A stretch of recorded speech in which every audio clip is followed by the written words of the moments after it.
Hello everybody, you're very welcome to our 3 sessions on building resilience through mindfulness for parents and teachers. There is no doubt over the last weeks and months there have been great challenges for both parents and teachers in their great efforts in getting children back to school safely and in maintaining them at school safely. These 3 sessions of building resilience I would like to dedicate to you the parents and you the teachers who have done an enormously good job and in certainly helping you to maintain doing that good job and to help your own well-being. So what has it been like? When we hear the word pandemic, it's an everyday word right now. It's as common as the day is fine. So pandemic is a big word and it's a common word. When we talk about pandemic, we're talking worldwide. This is something that is worldwide. This is something that is crossing all international boundaries. This is something that's affecting large numbers of people and affecting large numbers of people very adversely. We're eagerly awaiting a vaccine. So that is the topic of conversation right now. In every household, in every school, in every community. We talk about the pandemic, we talk about how worldwide it is, we talk about the millions affected, and we long for this vaccine we're all waiting for.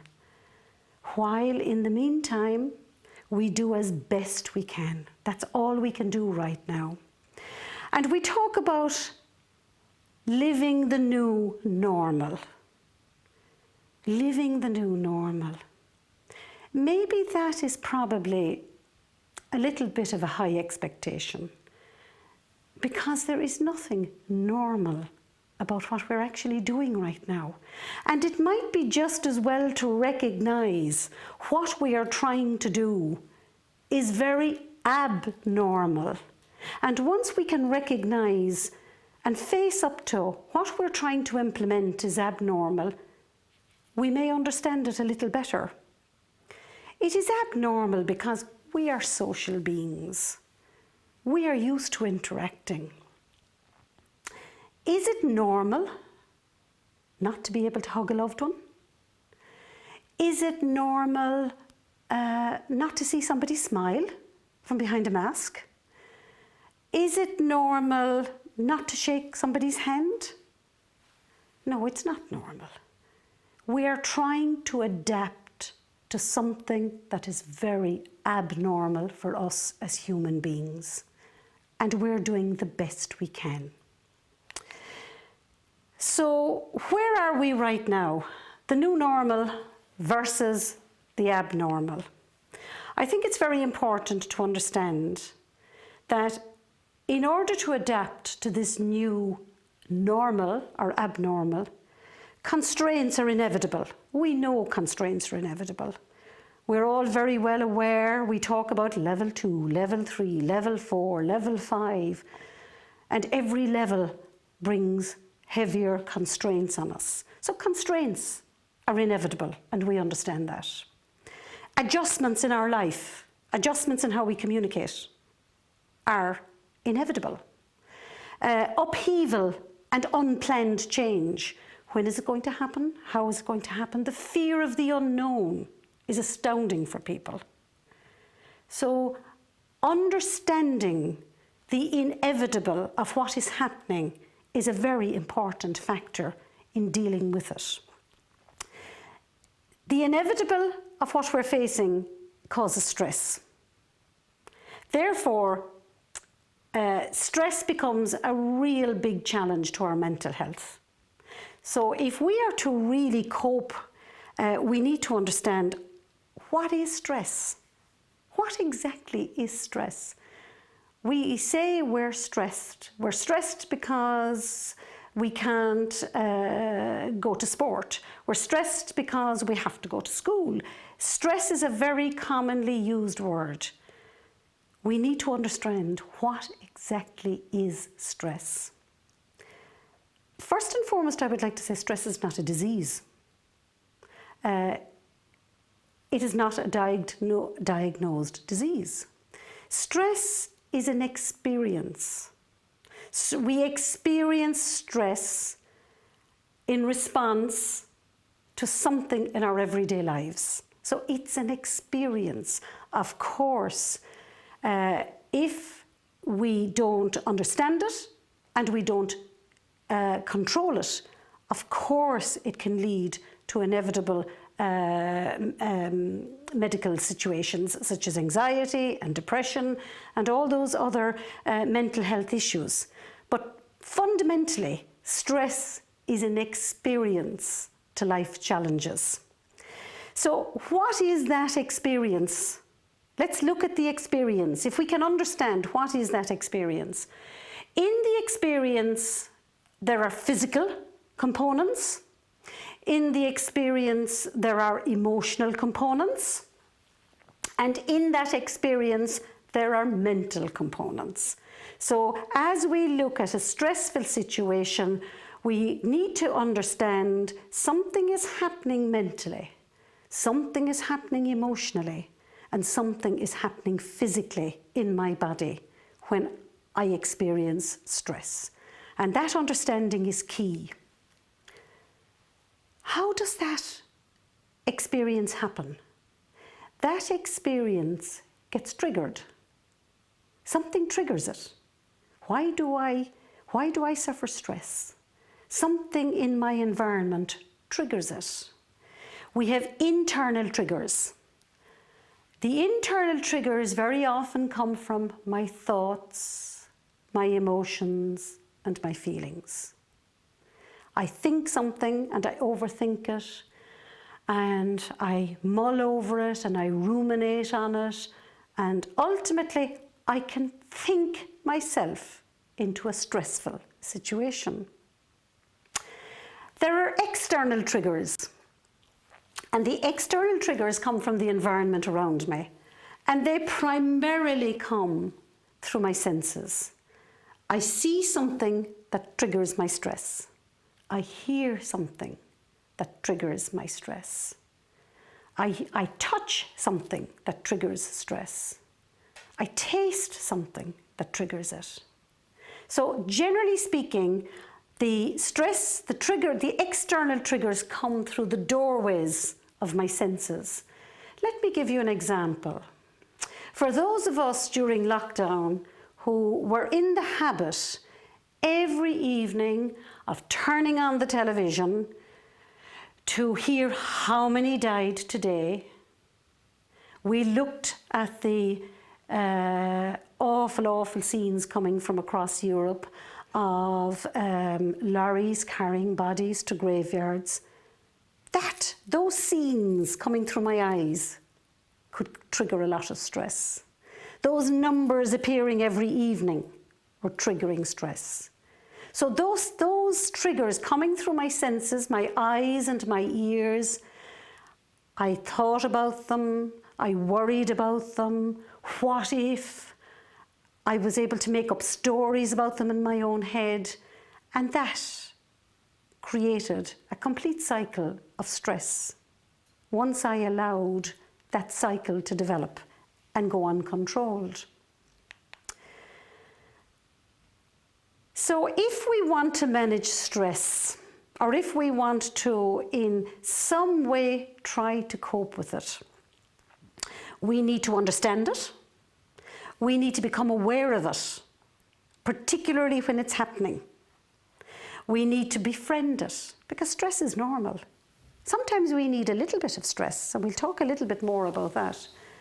So we need to befriend it, and we need to be able to cope with it. So understanding is very much part and parcel of managing a stressful situation. Understanding our triggers and understanding how does this body cope with the triggers when it's exposed to the triggers. Unfortunately, most times we are completely unaware that we're suffering stress. We actually don't recognise it. We don't recognise our hearts beating when we're in a stressful situation. We don't recognise our mouth going dry when we're very worried. We don't recognise the palms of our hands sweating. These are all the physiological signs of stress. We very often don't notice it. Why? Because our minds are usually on autopilot. Our minds are not trained to recognise stress. Our minds are trained to react to stress. They're not trained to respond to stress. So through these mindfulness classes, I would like to invite you to become aware of the triggers of stress for you, to recognise them when they happen, and to be able to befriend them. And by recognising them and befriending them, very often they become far less challenging for you. Over the last weeks and months, there is no doubt about it, parents and teachers and children experienced a lot of stress. Maybe in different ways. Parents worrying about how their children would reintegrate, parents worrying about their children who might have had vulnerable immunities, parents worrying about their children contacting COVID. So parents had their worries in a very particular way. Teachers too had their worries. Teachers had their worries for their own health. Teachers had their worries and their stress in relation to how will they control a classroom, how will they cope with the changes, how will they maintain the safety. Children too had their worries. They hadn't been at school for a long time. They hadn't met their friends for a very long time. They were going into new classes, worrying things were going to be different. So teachers suffered stress, parents suffered stress, children suffered stress, all in a different context, but all the same experience. The experience for all of them was the same. The experience of maybe being sleepless at night, the experience of not being able to eat, the experience of worrying. Everybody experienced the stress. So with no end in sight right now, we are where we are right now. We all await this vaccine. There appears to be no quick end in sight. So what can we do? Right now, the best we can do is build our resilience to cope with the situation we find ourselves in. Build our resilience. We can build resilience in childhood, we can build resilience as parents, and we can build resilience as teachers. So, what exactly is resilience? And how do we do it? We talk about this word resilience, and when we think about resilience, we generally think about physical strength. Resilience in the world of HeartMath and the HeartMath Institute, we define resilience as the capacity to prepare for, to recover from, and to adapt to life's challenges and adversities. So let's dwell on that definition for a little while. The capacity. What do we mean when we talk about a capacity? We generally talk about a battery having capacity. And a battery gets charged and it gets recharged. And that is the very same for us. Resilience is a capacity. And it is something that we need to charge, and we need to recharge, and we need to keep a certain supply of it all of the time. When we have that capacity, what will it help us to do? It will help us to prepare for, it will help us to recover from, and it will help us to adapt to life's challenges. Okay, so when we take those on board and we look at COVID, COVID is some challenge. Did we get the opportunity to prepare for it? Unfortunately not. When are we going to recover from it? Not in the near future. There is a long, slow recovery ahead of us. So really the only option we have right now is to adapt. So we need to build our resilience so that we can adapt to what's going on around us. And that very much protects our mental health if we can adapt. It is as it is, and how can we adapt to it and live life as best we can in the midst of those challenges.